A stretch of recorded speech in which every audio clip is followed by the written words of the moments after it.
Bonjour, bonjour tout le monde. Bon, je vais attendre que tout le monde se connecte et qu'on puisse me dire si l'on m'entend bien.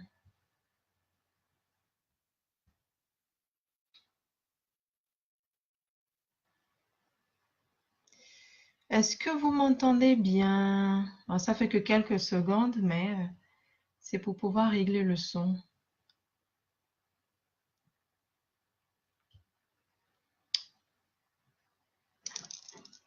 Bonjour, bonjour tout le monde. Essayez de partager s'il vous plaît. On va parler de choses concrètes. Donc c'est une émission qui débute comme ça. C'est une émission qui débute tous les mercredis. On va pouvoir parler de choses réellement qui ont un lien direct avec la crise. Et ça va être un live concrètement pratique, on va dire, où je vais essayer de vous prouver comment l'agriculture peut nous sortir, mais pas l'agriculture au sens traditionnel en fait. On va parler de l'agriculture pour aujourd'hui. Ce sera en tout cas comment on va atteindre l'autosuffisance alimentaire en 2 ans. Donc c'est quand même quelque chose qui est très important, qui concerne tous les Gabonais. Donc ce sera pas du tout un live par rapport au Congo ça. C'est un live vraiment pour les personnes qui veulent comprendre. On va aller dans les détails, on va aller en profondeur. Donc, ça va faire une trentaine de minutes. C'est pourquoi vous n'allez pas me voir. C'est pourquoi vous n'allez pas me voir, pardon. Et là, je vais vous montrer des pistes. Vous savez que ça fait quelque temps que j'appelle tout le monde à, à s'intéresser à la question de l'autosuffisance alimentaire parce que d'atteindre quand on parle, par exemple, de la cherté de la vie au Gabon, il faut penser à la première chose qui pèse le plus dans le budget de la ménagère, c'est vraiment la nourriture. C'est vraiment la nourriture. Et si tout le monde pouvait développer certaines tactiques que je vais exposer ici avec vous, donc j'apporte toute mon expertise dans le secteur agricole, et après, on pourra maintenant voir comment faire des groupes de réflexion en France concrète ensemble pour qu'on puisse se pencher sur la question. C'est quelque chose qui ne coûte pas du tout cher, hein, ce que je vais faire là. Donc, ce sera juste 30 minutes, s'il vous plaît. Essayez de partager le live parce que c'est vraiment des choses concrètes ici. On va mettre le doigt sur des choses qui sont importantes pour nous. J'ai à peu près une demi-heure avec vous. Et c'est mon expertise que je mets pour notre pays, en fait, pour tout le monde, s'il vous plaît. S'il vous plaît, essayez de partager le live parce que je ne vais pas tarder à commencer. On a une demi-heure ensemble et on va parler vraiment, on va pas du tout parler de l'agriculture archaïque parce que je vais vous donner des pistes par rapport au poulailler, par rapport à la nourriture, par rapport à ce que vous pouvez faire aussi pour générer des revenus. C'est complètement simple et s'il vous plaît, essayez de partager le live parce que j'ai à peu près une demi-heure avec vous et je vais vraiment avancer. Donc, vous n'allez pas me voir parce que le plus important ici, entre nous, c'est qu'au sortir de ce live-là, à chaque fois qu'on va se voir tous les mercredis, que vous vous disiez, ah, notre sœur nous a quand même partagé son expertise, merci beaucoup. Et puis, on va le mettre en pratique. Ce sont des choses vraiment, vraiment simples et on essaie de cacher. Donc, aujourd'hui, le Gabon doit sortir de la société de consommation pour devenir une société de production. C'est essentiellement ça qu'on va voir aujourd'hui. Comme je dis aujourd'hui, la star, c'est pas moi. La star, c'est vraiment ce que j'ai à vous partager. Et tous les mercredis dorénavant, vous aurez sur cette page les activistes de la résistance. Un live qui est apolitique et qui concerne tous les Gabonais. C'est un live qui est apolitique et qui concerne tous les Gabonais. Parce que ces solutions-là doivent être apportées partout, jusque dans nos villages. Tout le monde devrait avoir un potager derrière chez soi. Vous savez, la famille au sortir de l'esclavage, les Antillais n'avaient pas d'argent.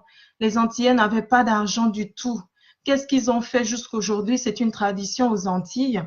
Ils ont mis en place des potagers et ils avaient des plantations très loin. Si l'on se réfère ne fût-ce qu'à la génération de ma grand-mère, on ne parlait pas du tout de pauvreté. Et pourquoi on ne parlait pas de pauvreté? Parce que simplement, ils avaient mis en place des choses pour s'assurer que, en montant des sangs, ils auront toujours la nourriture. Donc, c'est un projet qui est complet. OK? Et maintenant, je vais vous l'exposer. On va aller étape par étape et à chaque fois que j'aurai fini avec un domaine de l'agriculture, je viendrai répondre à vos questions ici. OK? Mais s'il vous plaît, partagez ça. Comme je dis, c'est pas un live sur le Congo, ça, c'est un live vraiment sur des solutions concrètes et pratiques pour notre essor à tous vers la félicité. Quand on dit aux gens de boycotter les intérêts français, il faut savoir qu'avant de dire de boycotter les intérêts français, il faut mettre en place déjà des choses qui font que les gens puissent se passer d'aller dans les grands supermarchés, les grands centres d'achat dans lesquels ils ont beaucoup de pourcentage d'actions ou de ce que vous voulez. Donc, à nous déjà d'agir intelligemment. On doit combattre aussi intelligemment. Commençons à mettre des choses pour nous assurer déjà que on va s'en sortir n'importe comment, qu'on va s'en sortir. Et je vous dis que si tous les Gabonais suivent ce que moi je vais faire là, en 6 mois normalement, si tous les Gabonais faisaient ça, on ne parlerait plus de la faim, on ne parlerait plus de la cherté parce que chacun d'entre nous, je veux vous donner toutes les astuces, même en permaculture, c'est-à-dire que je vais vous donner le nombre de mètres carrés. Tout est déjà calculé. Tout est calculé. C'est vraiment une étude que j'ai faite avec mon cabinet. Et tout est calculé pour que si quelqu'un dit que moi, je prends juste 20 mètres carrés, je vais mettre ceci, cela derrière chez moi. J'aurai toute ma nourriture. Voilà. C'est ce dont on va parler aujourd'hui. OK? Donc, comme je dis, la star aujourd'hui, c'est ça. J'ai pris une demi-heure et on va parler. Attendez, je vais essayer de partager l'écran. Donc, on commence. Quand on parle d'agriculture, il faut voir tout ce qui intervient dans la filière. Donc, il y a les producteurs. Donc, ça, c'est une présentation que je fais à la famille. Il y a les producteurs de la matière première, il y a les collecteurs, les négociants, les courtiers, tout ça, et il y a les organismes qui interviennent. On n'a pas tout ça, tout est à refaire. Mais dans la filière, vous voyez déjà tout ce que ça implique. Tout ce qu'il y a comme métier dans l'agriculture. Ensuite, on va voir, dans l'agriculture, on parle en général des grandes cultures. C'est par exemple le maïs, la canne à sucre, le riz. Ce sont des choses que l'on va choisir pour se dire, bon, pour nourrir le pays, on va produire en masse, par exemple, le maïs. Pour nourrir le pays, on va produire en masse le riz. Vous savez comment le tchèp est arrivé comme plat national au Sénégal? C'est en fait que le Sénégal a traversé des moments difficiles de famine.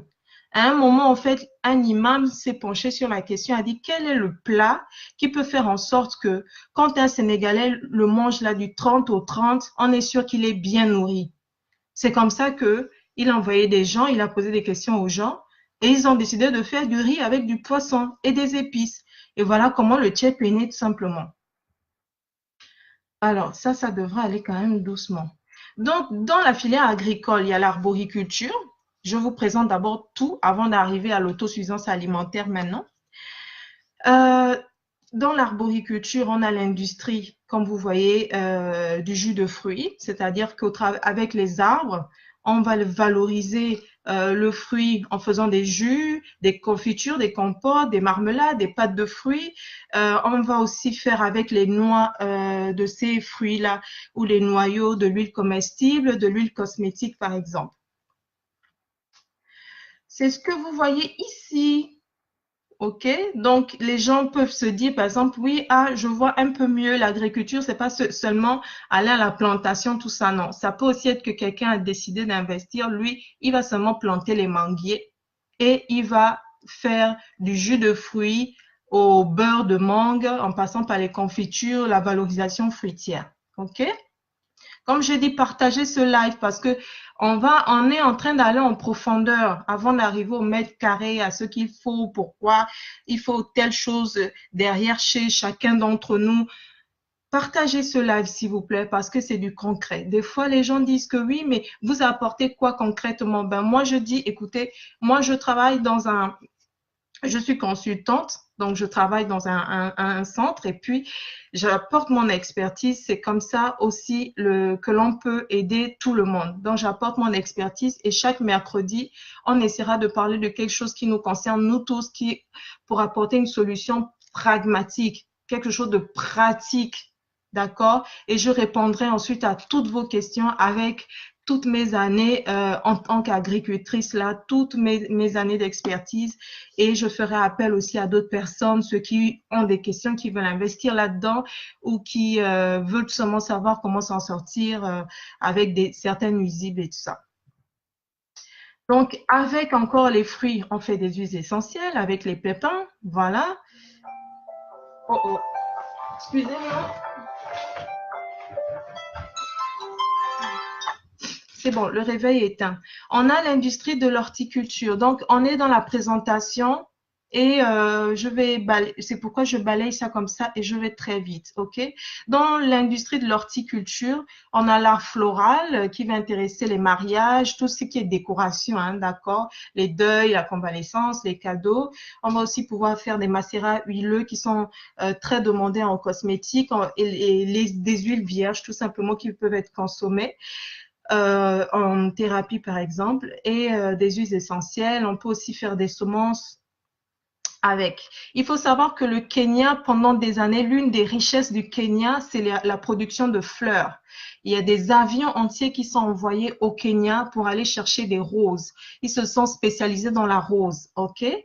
Donc, le Kenya, comme ça, pays qui n'est pas forcément friand de roses, a décidé de se pencher sur une culture de quelque chose qui a une forte valeur ajoutée. OK? Ils ont choisi un climat qui est montagneux, qui va laisser la plante en totale aération pour que l'humidité s'accumule pas. Et puis voilà. Donc, les roses que vous allez avoir au Georges V, pour la plupart, ça vient du Kenya. Voici tout ce qui va concerner un peu l'art floral. OK? Et puis encore là, évidemment, des huiles essentielles. On a maintenant le grand maraîchage. Le grand maraîchage, c'est quoi? C'est tous ceux qui vont produire des fruits, des légumes, des plantes médicinales ou aromatiques, voire même des champignons. Parce que c'est possible de se spécialiser dans la culture du champignon. Voilà. C'est aussi le secteur qui peut décider seulement d'élever les plants, comme avec les pépiniéristes, ou tout simplement de la semence à revendre. Voilà un peu ce qu'il y a. Qu'est-ce qu'on me dit là? Ensuite, il y a l'élevage. Donc, il y a l'élevage des poulets, des poules. Pourquoi l'élevage des poules, des poulets? Pour la chair, pour les œufs, pour le recyclage. Je vais m'expliquer ici. L'élevage des poules. Quand je parle du recyclage ici, c'est parce qu'une poule, oui, va consommer jusqu'à 150 kilos d'ordures ménagères par an. Ça veut dire que quand on va arriver plus bas dans le recyclage, je vais vraiment militer pour qu'on ait au moins 5 poules chez soi en fonction de nombre de personnes qu'il y a à la maison, parce que la poule, que ce soit les os, les fins de repas, tout ça, vous allez jeter, ça ne vous coûte rien. Et vous aurez même la nourriture, les œufs à foison à la maison. Ce sont des méthodes qui ont été testées. Et lorsque nous accompagnons des personnes en France, ce sont des choses que les gens mettaient en œuvre partout, même au Sénégal, tout ça, et ça marchait jusqu'à Madagascar. Donc, on va parler de tout ça en profondeur. Dans l'élevage, il y a les ovins, donc chèvres, moutons, tout ça. Ensuite, il y a les bovins. Moi, je vais le dire très clairement, je ne suis pas spécialisée dans les bovins, même si on en avait 250, je ne suis pas spécialisée là-dedans. Je ne suis pas forcément friande de viande de bovin. Donc, pour produire 1 kilo de viande de bovin, il faut savoir que ça coûte quand même assez cher en fonction de l'espèce que vous allez choisir, une race à viande. Si c'est le zébu, bon, voilà. Mais vous aurez plus les os que la chair dans le zébu. Par contre, pour produire 1 kilo de poule, encore là, ça ne coûte rien parce que c'est le recyclage de vos ordures ménagères avec un peu de maïs qui soit non OGM et de préférence biologique. OK?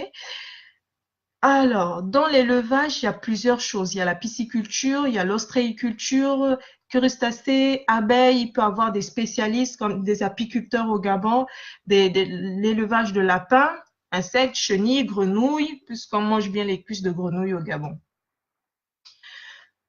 On va parler de ça tout à l'heure. Donc, dans le cas du Gabon aujourd'hui, quand on parle d'agriculture, évidemment, tout est à refaire. Vous voyez comment toute la page est remplie, que ce soit du domaine des grandes cultures. On est dans le besoin, que ce soit dans le domaine du grand maraîchage, on est dans le besoin, que ce soit du domaine arboricole, on est dans le besoin, même dans le domaine des semences, on est dans le besoin. C'est quoi mon projet? Le projet des bienheureux. Maintenant, je vais vous expliquer ça. Le projet des bienheureux ici, ça parle de la réappropriation de soi pour qu'on puisse construire notre autonomie. OK? On doit se réapproprier notre alimentation, on doit se réapproprier notre médication et on doit se réapproprier notre logement. Vous comprenez? Et mettre en place une filière de recyclage. Pourquoi se réapproprier notre alimentation? Parce que au cours de ces dernières décennies, on a été suffisamment empoisonné avec beaucoup de malbouffe, j'appelle. Un jour, j'ai acheté au CK2, j'ai acheté 5 kilos de poisson surgelé. Lorsque j'ai décongelé ça, ça sentait le pourri. Ça sentait vraiment le pourri. Vous comprenez? Ça sentait vraiment le pourri. On doit se réapproprier notre alimentation parce que dans les prochaines semaines, quand je vais vous parler de la médication par la prévention, les remèdes que l'on a chez nous, les plantes médicinales que l'on peut avoir à portée de nous, comment travailler sur la prévention, vous allez comprendre que la première des médications, c'est contrôler son alimentation. La personne qui contrôle votre alimentation vous contrôle. Donc, nous devons prendre notre alimentation en main. On doit pouvoir maîtriser la chaîne de production. C'est pourquoi je dis, nous allons parler pendant les semaines qui vont suivre de devenir une société de production plutôt qu'une société de consommation. Il y a Jean-Pierre Raffarin qui disait que avant, on avançait dans le mauvais sens. On avançait dans le mauvais sens, mais maintenant on recule dans la bonne direction. Peut-être que le retour à nous réapproprier notre environnement, ça peut être comme le recours à cela, ça peut être comme genre un retour en arrière. D'autres peuvent trouver que c'est une régression. Mais en fait, non, c'est pas une régression. Si tu maîtrises vraiment ton environnement, tu te réappropries de ça, tu vas te rendre compte d'une chose. C'est que, ah oui, la nature m'enseigne beaucoup. Moi aussi, moi personnellement. J'ai remarqué que les nuisibles que je trouvais sur les fraises n'étaient pas les mêmes nuisibles que je trouvais sur les tomates. Donc, à chaque espèce, c'est nuisible. Vous n'allez jamais voir les dorifores aller bouffer des fraises. Les dorifores, ils vont rester sur les tomates et les pommes de terre. Vous n'allez pas voir les limaces, par exemple, en train de manger à tom ou bien les bambous. Parce que la peau d'atome ou la peau des bambous est tellement dure que la limace ne peut pas. La limace, elle peut juste manger les fraises.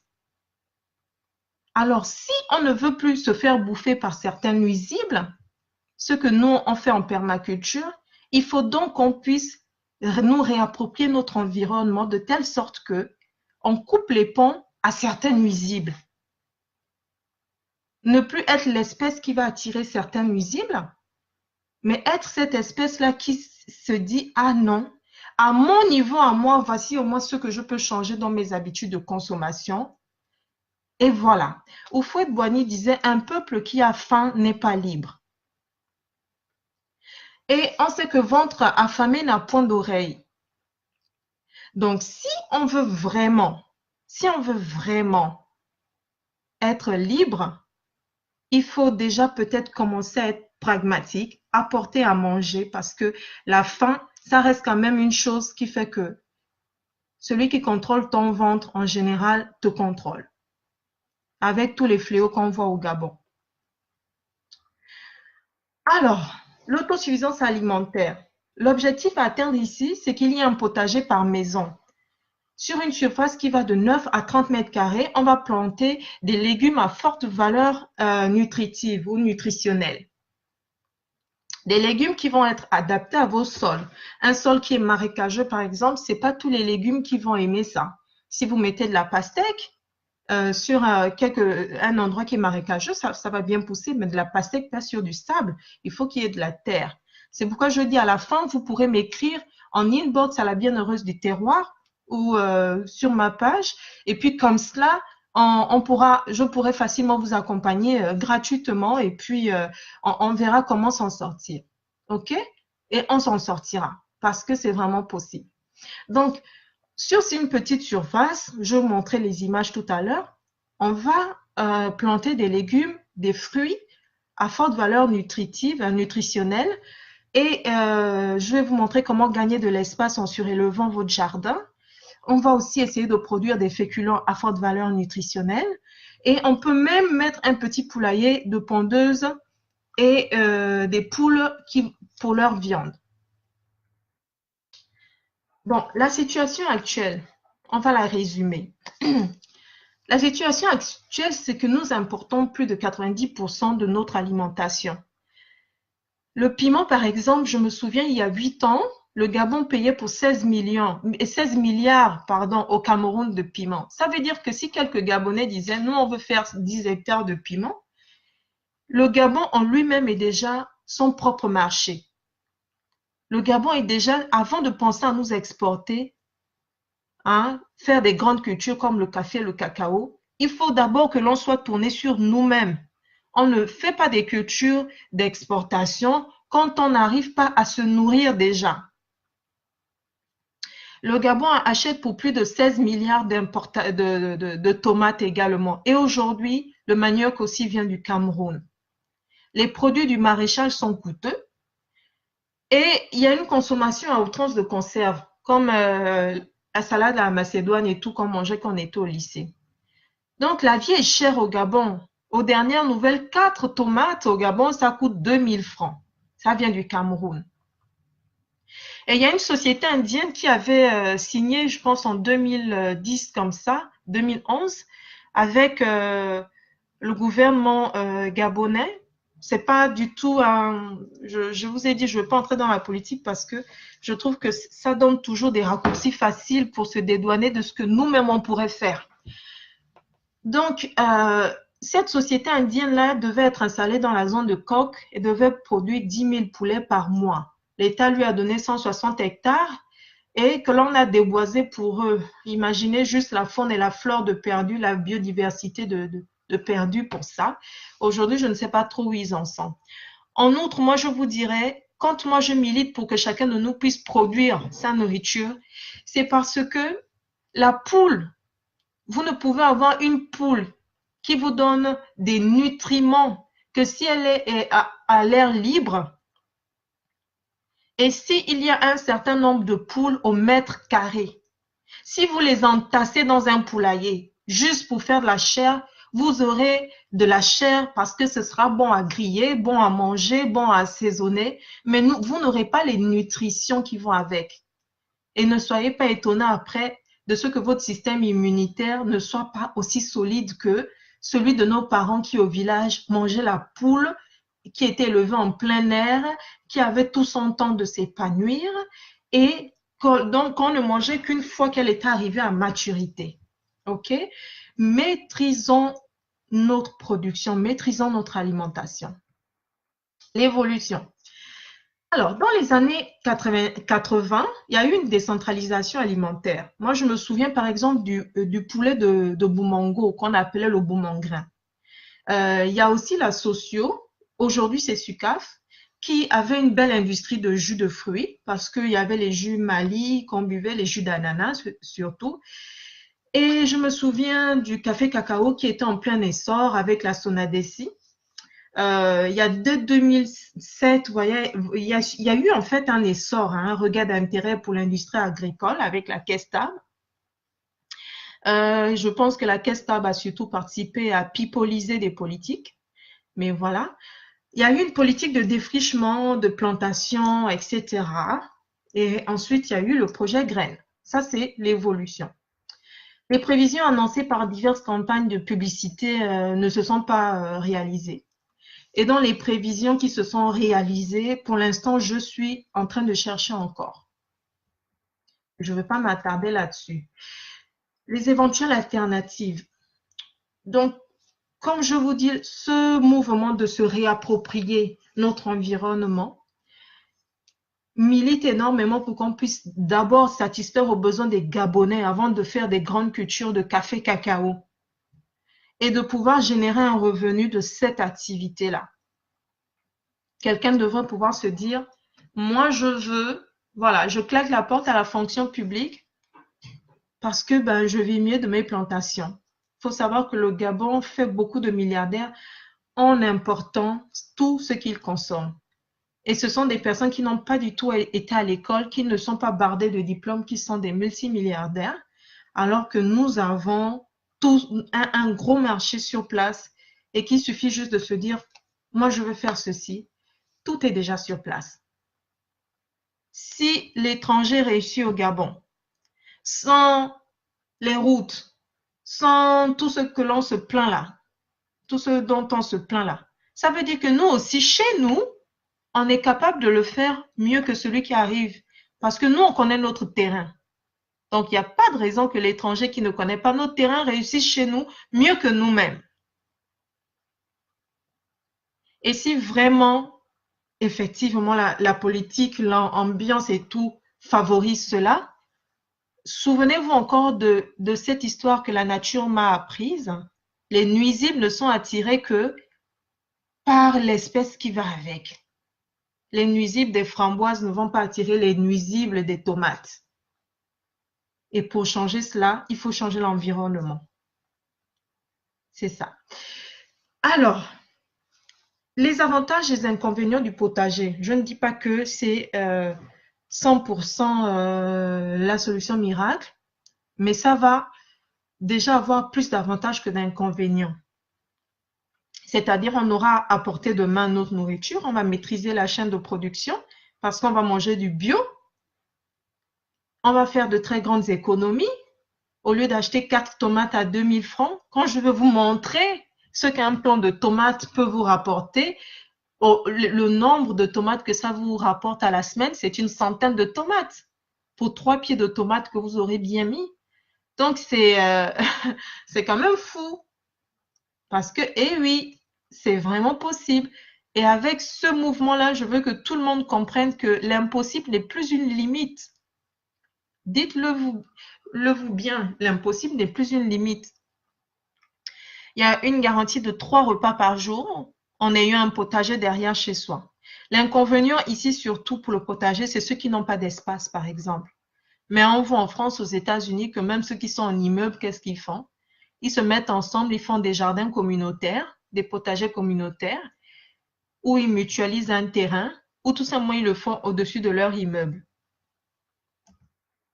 Et puis, ça ne coûte pas cher, hein, en fait. Ça ne coûte vraiment pas cher. Vous achetez vos graines ou au pire vos carottes, au lieu de les jeter, vous les replantez. Vous prenez les graines qu'il y a dans vos concombres. Il y a plein de choses. Privilégiez les choses qui viennent du village. Ne prenez pas les graines. Quand vous prenez des graines, essayez toujours de vous demander si ce sont des graines biologiques. Ne prenez pas les graines de Monsanto. Ne prenez pas des graines que l'on va vous offrir parce que ce sont des graines qui ont été déjà modifiées. Ça va produire une seule fois et ça va vous attirer un genre de nuisible et vous ne pourrez pas faire sans pesticides. Et vous ne pourrez pas faire sans l'engrais de la marque qui a modifié les graines que l'on vous aura données gratuitement. Donc, vous allez dépenser un peu pour avoir vos graines, mais dans le fond, vous allez vous en sortir. Donc, les recommandations concrètes. Il faut que dans le potager, on retrouve 2 féculents différents sur la surface de 22 à 30 mètres carrés. Qu'il y ait par exemple la patate douce, c'est la patate douce qui est rampante, qui est grimpante, et il y a l'igname de sable que l'on peut mettre sur 4 mètres carrés que j'ai vu de mes yeux et ça pousse très très bien dans un potager. Ça pousse très, très bien. Ce sont des choses qui vont donner en leur saison. Donc, toute l'année, votre jardin ne sera pas envahi d'igname et autres. Par contre, quand ça va vous donner, ça va tellement vous donner que il vous faudra un congélateur supplémentaire ou quand ça donne une fois, vous prenez la patate douce, vous prenez l'igname, vous enlevez la peau, vous congelez. Et quand vous avez faim, ben voilà, vous aurez fait votre propre nourriture congelée sans forcément aller au supermarché donner l'argent à ceux qui s'enrichissent déjà bien suffisamment sur nous. Vous pouvez avoir un pimentier parce qu'un pimentier va vous produire du piment à l'année. Un seul, ça suffit pour toute la maison. Tout ce que je vais faire ici, c'est pour une famille de 5 à 7 personnes. Vous comprenez? Parce qu'il faut s'adapter à la sociologie gabonaise. Moi-même, en tant qu'orpheline, j'ai été chez mes grandes sœurs. Donc, c'est pas seulement papa, maman, les 3 enfants, c'est papa, maman, la sœur de la femme, et puis peut-être le petit frère du mari aussi. Pour 7 personnes, vous avez ça. Comme je dis, un potager de 22 à 30 mètres carrés, c'est vraiment suffisant. Sur 4 mètres carrés, donc, là, c'est des recommandations concrètes. Vous mettez un pimentier, un mimosa, et puis des champignons sur 2 mètres carrés, ce sera assez. Le mimosa, on va voir ça prochainement.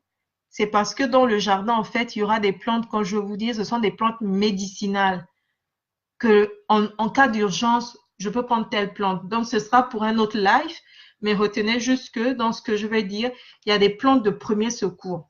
Par exemple, quand quelqu'un se brûle, le mimosa tenuflora, c'est surtout pour ça. Alors, voici les différentes manières de produire lorsqu'on a un petit espace. C'est quelque chose que tous les Gabonais peuvent fabriquer. Par exemple, la patate douce, vous voyez comment la patate douce est ici? On la met dans les pots, non? C'est une plante qui est comme ça, elle est envahissante. Donc, si vous voulez vous en sortir, regardez la patate douce. Vous voyez la patate douce? Donc, si vous voulez vous en sortir, vous ne voulez pas que ça aille partout, vous mettez la patate douce dans les pots. Et si vous n'avez pas, vous n'êtes pas obligé de prendre des pots comme ça, vous pouvez prendre tout simplement le seau avec lequel on va puiser l'eau là, à la fontaine publique. Vous percez le bas là, vous enlevez le bas. Pardon. Vous le mettez en terre. OK? Là, ils ont mis à leur balcon. Donc, des gens qui n'ont même pas la terre à leur appartement, ils ont réussi à faire ça et ils ont la patate qu'ils produisent. Et ça reste là comme si c'était une fleur, quoi. À plus forte raison, nous qui avons quand même la terre. Vous voyez? Et là, qu'est-ce qui se passe? C'est que la patate douce, en fait, ça se mange, hein, ce que vous voyez là. C'est un légume à part entière, les feuilles là que vous voyez. Ça se mange comme des épinards. Les Burkinabés le mangent très bien. Je ne savais pas que c'était comestible jusqu'à ce que je ne vois ça ici dans les supermarchés. Voilà quelque chose donc que l'on peut apprendre en plus. Nous, quand on enlevait les patates, on ne mangeait pas les feuilles. Mais bon, là, c'est quelque chose aussi que l'on peut fabriquer. Ça s'achète à 10 $ ou avec taxe, ça doit être 13 $. C'est quelqu'un qui a eu cette idée de génie là. Il a mis la terre dans le sac. Il n'a pas la place. Et les gens qui sont en immeuble, ben, utilisent ça.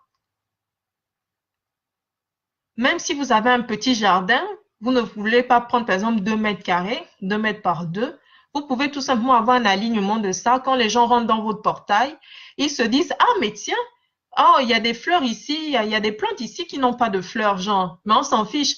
C'est que, par exemple, les maisons d'Angongé qui sont sur 500 mètres carrés là, 500 ou 300 mètres carrés, vous ouvrez le portail, vous n'êtes pas loin de l'entrée principale. Mais dès l'entrée principale, vous pouvez déjà avoir ça ou même à votre terrasse, d'accord? Et puis au moment de la récolte, vous ouvrez seulement la fenêtre là et vous prenez vos produits. Ça là, vous pouvez le faire à la maison, même avec les sacs de riz. Il y a aussi les pneus qu'on peut recycler. Quand on n'a pas beaucoup d'espace, on est obligé d'avoir un certain génie créatif. Vous voyez ici, la personne là, cette femme-là du forum, elle fait pousser ses patates douces carrément dans le sac ici. Vous voyez, non? Elle fait pousser dans le sac ici. Voilà.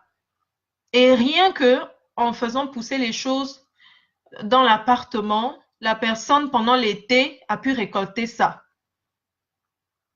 Ça, c'est une seule famille qui a récolté ça. En mettant dans les pots, comme vous voyez comme ça. Elle a récolté tout ça de patates douces. Et après, qu'est-ce qu'elle va faire? Elle va tout simplement congeler. Vous savez que la patate douce, elle s'oxyde facilement. Donc, elle va tout simplement congeler. Et elle aura sa nourriture pour toute la saison. L'été, c'est vraiment le temps. Le printemps, l'été, c'est le temps vraiment du grand maraîchage ici parce qu'il n'y a pas le choix. Quand on est à moins 30 comme en ce moment, personne ne va aller dans son jardin ou même au balcon. Rien ne peut rester là-bas. Mais au Gabon, on a le soleil toute l'année. Et notre ennemi, c'est peut-être la pluie de temps en temps. Donc, les légumes, je vous ai dit, je vous donnerai des outils au mètre carré. C'est-à-dire que quelqu'un qui ne sait pas, vous me demandez le PDF à la fin, je vous l'envoie en inbox et vous allez expérimenter. Donc, chou, laitue, concombre, ciboulette, ça tient sur 2 mètres carrés. Sur 2 mètres carrés complètement. Ce sont des choses que vous allez avoir très vite. J'ai oublié de dire, pour la patate douce, en fait, c'est 110 jours hein, pour commencer à récolter. Donc, si on dit 110 jours, c'est que au bout de 3 mois, quelqu'un a déjà ses patates douces et commence déjà à se dire, moi, j'ai mon féculent à la maison. Vous voyez? Pour le chou, la laitue, ciboulette, vos premiers mois vont être des mois de patience. OK? Mais pour les choux, laitues, concombres, ciboulettes, j'ai envie de dire, une fois que ça commence à pousser, ne vous en faites pas. Vous aurez, ça va vous donner pour toute la saison. Ça fait partie des choses qui poussent le plus vite. Donc, dites-vous juste que pour tout récolter, vous allez avoir besoin de 6 mois. Donc, certaines choses, c'est 3 mois, mais c'est de 3 à 6 mois pour commencer à vraiment manger le fruit de votre récolte. Les choses que j'ai choisies ici, hein, ce sont les choses pour lesquelles les familles dépensent souvent. Peut-être qu'il y a un légume ici que vous ne consommez pas. C'est pas grave, remplacez-le par celui que vous consommez le plus et pour lequel vous dépensez le plus, comme les tomates, comme la laitue par exemple, comme les poivrons, comme la carotte. OK? Après, il y en a que j'ai rajouté et je vous dirai ça plus tard, comme la rhubarbe. Ça, j'ai rajouté parce que ça également on va dire, pas des vertus médicinales, mais quand vous avez un enfant qui est constipé, qui n'est vraiment pas bien, le jus de rhubarbe ou juste la compote de rhubarbe, ça va vraiment libérer enfin pour les adultes et pour les enfants, quoi. Donc, betterave, carotte, poivron, ça c'est ensemble. Oseille, épinards, aubergines, rhubarbe sur 4 mètres carrés. Je mets certaines choses ensemble parce que je sais que si on met par exemple la pomme de terre et la tomate, ça va attirer des nuisibles. Donc, ces deux-là doivent toujours être séparés. Et là, vous n'aurez pas besoin de pesticides. On ne met pas les pesticides comme ça bêtement. Aujourd'hui, en permaculture, on évolue. Jusqu'aujourd'hui, moi, je suis encore des cours parce qu'on évolue. Je suis toujours dans les forums, je prends encore des formations, des webinaires parce que on se rend compte qu'on peut juste utiliser la nature pour chasser la nature, c'est tout. Il n'y a pas besoin de traiter. Alors, courgettes, tomates, citrouilles, pastèques, fruits de la passion et 2 papayers parce que je sais que si vous avez 2 papayers qui vous donnent bien, toute l'année, vous aurez des fruits. Et le but ici, c'est d'avoir 3 repas par jour avec des fruits et des légumes. Des fruits, des légumes, des fruits, des légumes, des condiments et des féculents. Voilà. Donc, les herbes aromatiques. Les herbes aromatiques ici, franchement, elles ont aussi des vertus médicinales préventives. Par exemple, la menthe, la valériane, la mélisse et la passiflore, donc la fleur du fruit de la passion, ça va baisser l'hypertension. J'ai pas choisi ça au hasard. C'est parce que Oh là là, c'est pas le thème d'aujourd'hui. Mais comme je vous dis, gardez-les juste et le jour que je vais faire le direct sur les plantes médicinales, on va voir comment est-ce que on peut aussi travailler sur la prévention pour limiter la casse. Voilà. Parce que l'hypertension, c'est un fléau au Gabon, mais il y a des choses. Évidemment, tout le monde connaît l'ail, mais combien de personnes sont attirées par la laine de l'ail? Il y a l'ail, c'est super, mais il y a d'autres choses qui peuvent aussi aider en complément de l'ail. Et garder 0,5 50 mètres carrés pour mettre un seul pied d'armoise. Parce que c'est cette plante-là qui tue le palu. Vous voyez? Cette plante qu'on appelle l'armoise là, c'est celle-là qui tue le palu. Actuellement, ça fait un débat dans l'industrie pharmaceutique. Mais comme je dis, on verra tout ça. Je vous montre juste le potager. Maintenant, on va voir les photos. Concrètement, vous voyez, les plantes qui n'aiment pas trop l'eau. Les plantes qui n'aiment pas trop l'eau. Et quand vous vous rendez compte que c'est par exemple la saison c'est la saison des pluies, tout ça. Moi, je veux continuer à avoir ma nourriture. Vous n'avez pas besoin de faire un soubassement. Vous faites juste votre serre, c'est tout. Vous voyez, vous faites votre serre. Ça peut ne pas être comme ça, hein, franchement. La serre, c'est juste pour éviter que l'eau ne rentre. Et vous mettez vos pots de pommes de terre ou de ce que vous voulez à l'intérieur. Et tout ça tient facilement sur une surface de 30 mètres carrés. Alors, regardez, quand on n'a pas beaucoup d'espace, vous voyez, on va surélever le jardin. Lorsque je vous donne des mesures, par exemple, telle plante, peut-être 4 plantes au mètre carré, vous dites, oh, comment elle fait ça? Mais c'est parce que la tomate, elle est grimpante. Les concombres ou les cornichons, bon, on n'a pas besoin de cornichons au Gabon, mais les concombres, ce sera la même chose. Le fruit de la passion, ce sera la même chose. Et qui dit fruit de la passion dit passiflore, et c'est la plante qui est hypotensive qui fait baisser la tension. Donc, on va tout faire pour qu'il y ait des plantes en hauteur. Et puis, à chaque fois, on met une plante qui est basse. En permaculture, c'est comme ça. Et on met des plantes qui sont hautes et des plantes qui sont basses. Vous voyez, l'autre a fait son grillage ici en recyclant seulement des tuyaux avec grillage. Donc, elle va continuer à récolter la tomate jusqu'ici, tout ce que ça va donner ici, là. Tout ce que le fruit de la passion va donner ici, toute l'année, elle l'aura.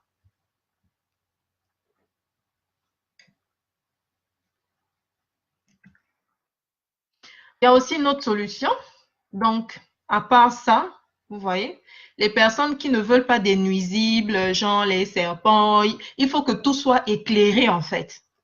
Il faut que quand vous arrivez dans votre potager, vous ayez une vue d'ensemble. Et mon but aussi, c'est de réconcilier les gens avec la terre. De dire que le fait de repartir à la terre, là, on est en train de reculer dans la bonne direction. Vaut mieux reculer dans la bonne direction que d'avancer dans le mauvais sens. OK?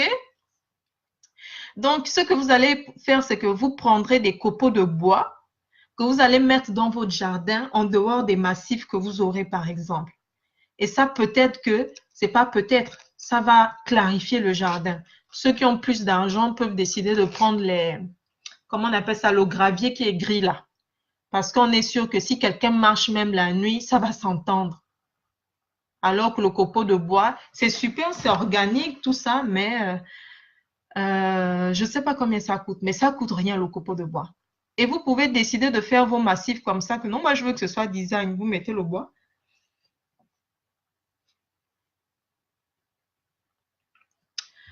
Voilà, excusez-moi. Ensuite, il y a ça. En fonction des saisons, vous allez pouvoir mettre la terre ici. Et en bas, vous pouvez également mettre vos pots. Ça, c'est juste quelqu'un qui a eu une idée de génie. Je l'ai vu comme ça dans le forum.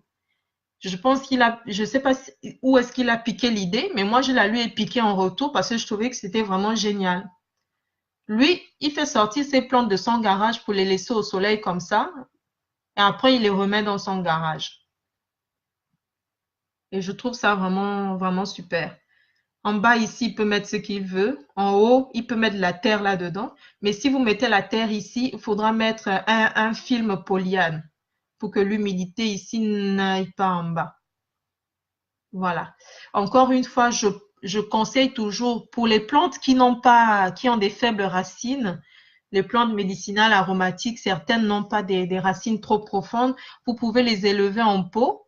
Mais si c'est par exemple les féculents et autres, si vous les mettez en pot, faites toujours autant que possible un trou pour que ça aille en terre, que le pot puisse juste discipliner, mais que les racines aillent en terre. Parce que quand les racines d'une plante vont partir le plus loin, ça va chercher les nutriments. Et ce sont ces nutriments dont on a besoin pour être en bonne santé. Pas juste pour manger, pour gonfler le ventre. Donc, c'est important que les produits, que la majorité de ce que l'on consomme puisse aller en terre. Chercher vraiment de la matière nutritionnelle là. Et évidemment, que ce soit exposé au soleil qui va nous donner une belle énergie. Voilà un peu la cohabitation entre la tomate et les butternuts. En fait, c'est une sorte de courge ici, je ne sais pas comment on appelle ça en français. Lui, il a juste mis ça sur son grillage. Regardez, à la fin, ça vous donne tout ça.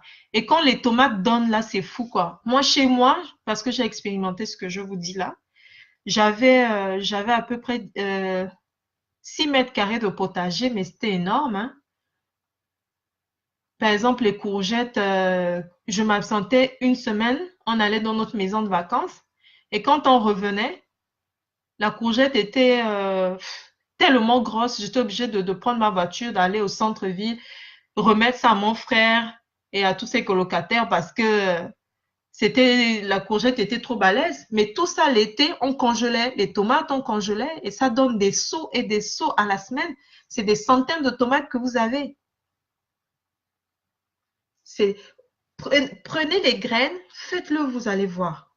Si vous avez un sol marécageux, tout ça, on va pas parler, mais on va le faire en individuel. Je suis votre sœur et ce que je ne peux pas faire, je demanderai à d'autres personnes de le faire.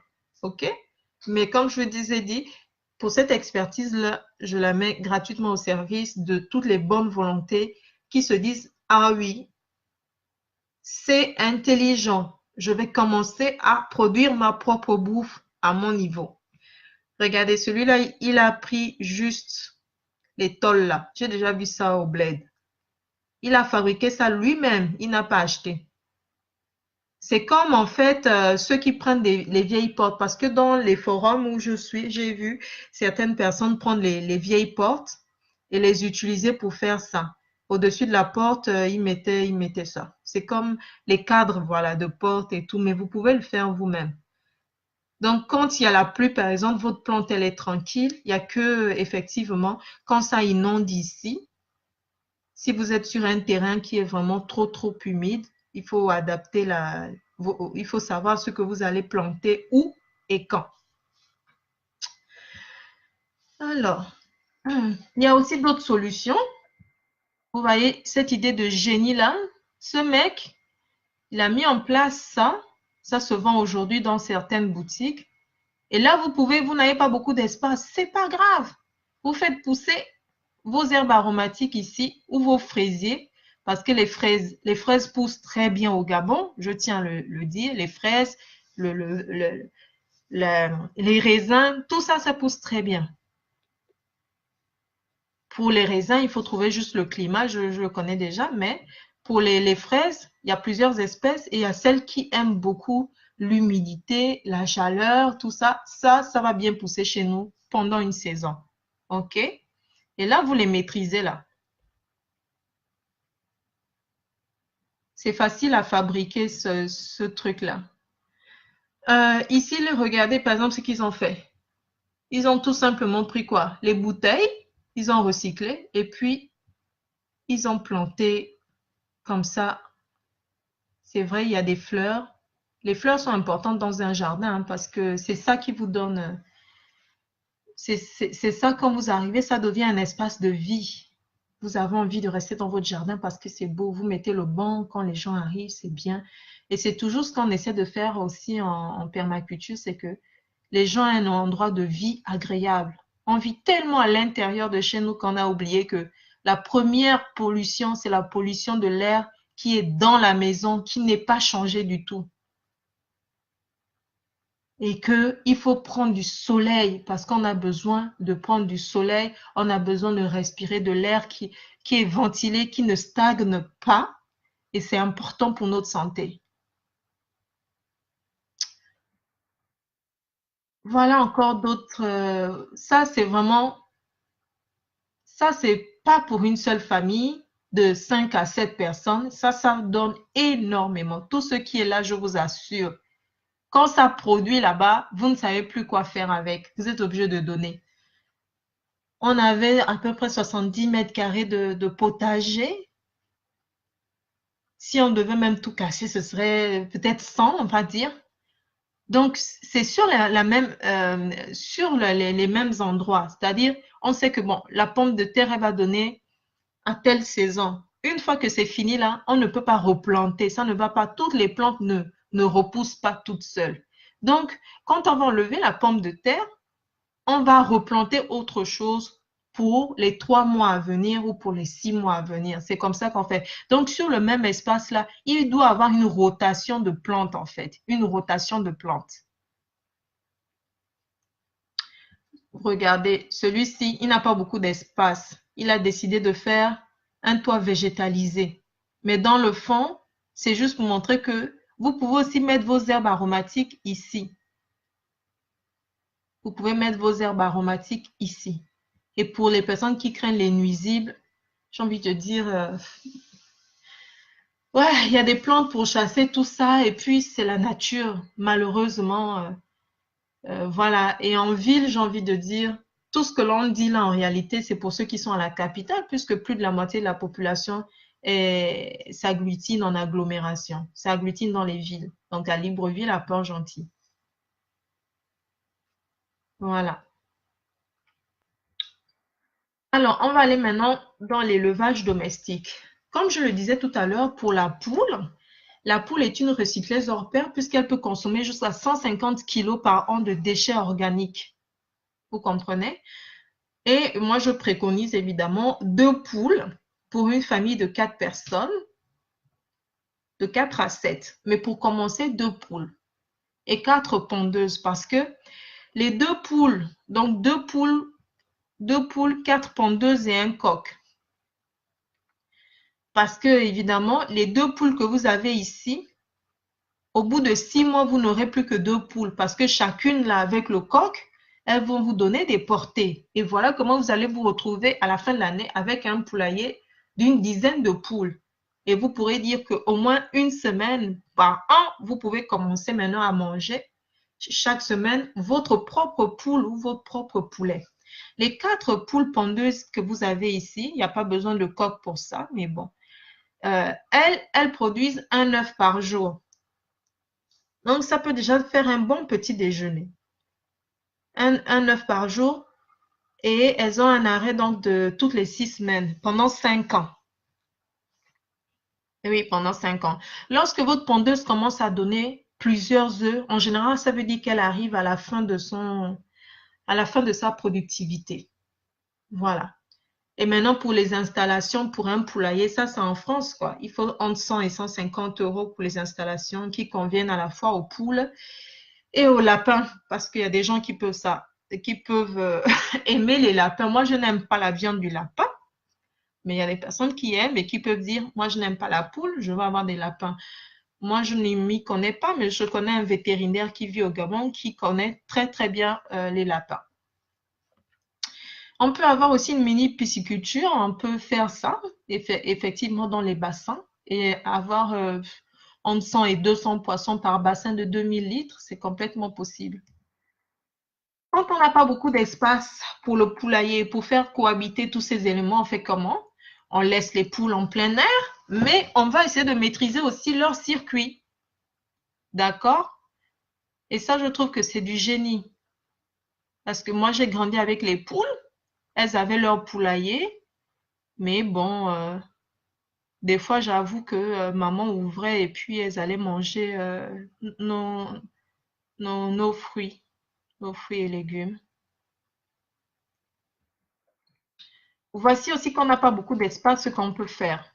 Regardez ça, si c'est pas du génie, ça. On a mis des roues au poulailler.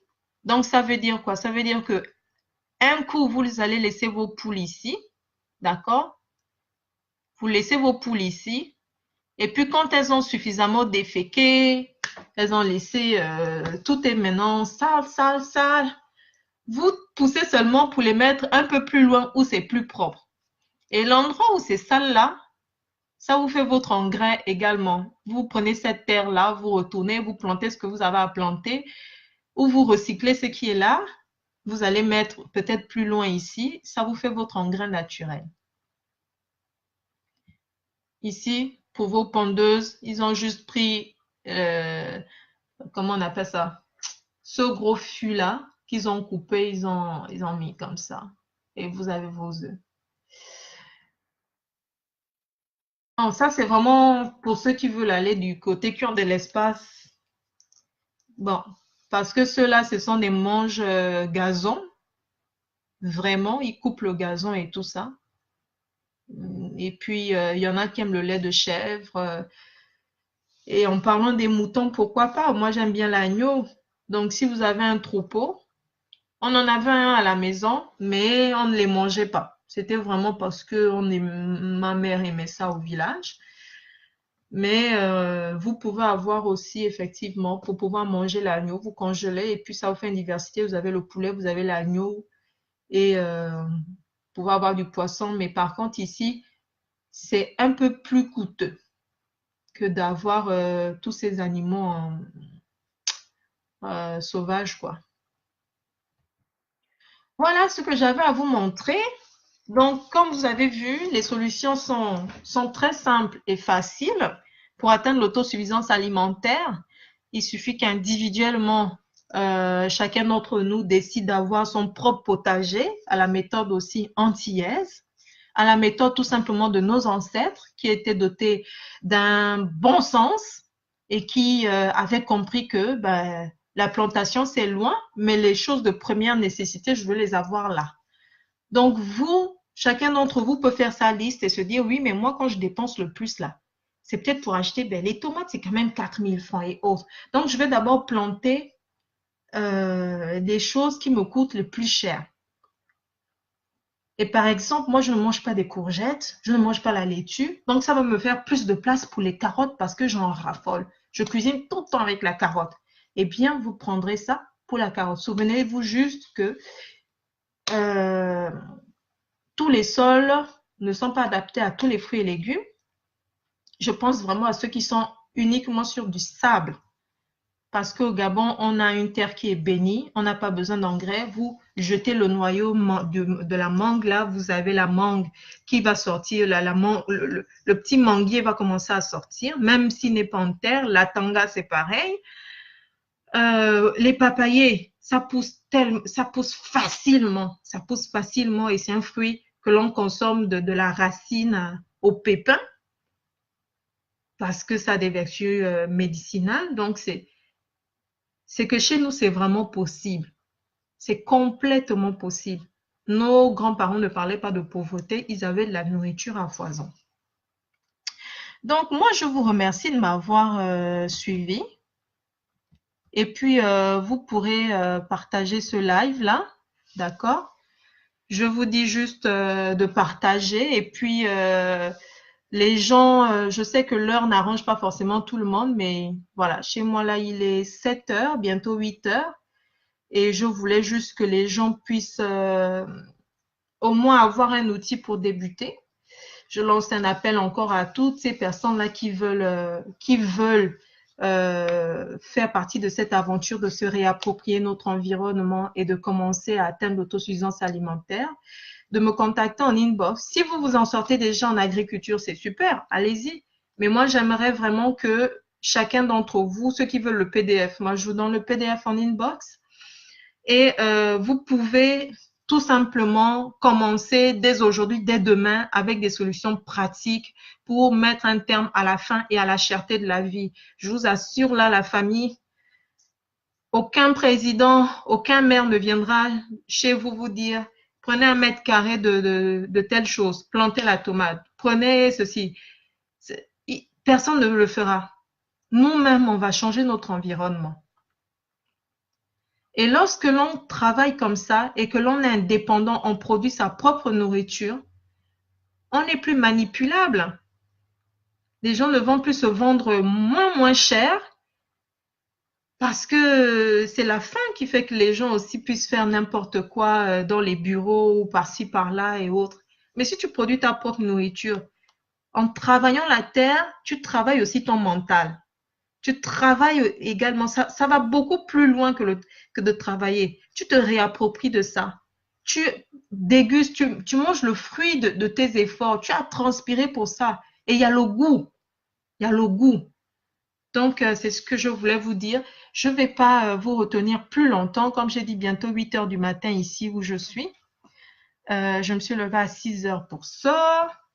Et la semaine prochaine, on évoluera sur autre chose. Maintenant, vous avez vu tous les secteurs dans l'agriculture. On pourra parler de chiffres. Je vais vous parler encore dans les semaines à venir de la maison bioclimatique et écologique au Gabon. Comment est-ce qu'on peut construire au Gabon des belles choses, faire avec les matériaux locaux. Je vais vous montrer les plans des maisons, je vais vous montrer les méthodes, je vais vous montrer ce qui se fait ailleurs et qui réussit si bien pour des personnes qui sont qui ont à peu près le même climat que nous. On va parler de la maison parce que les taudis, tout ça, c'est juste pas normal. C'est de la pollution visuelle.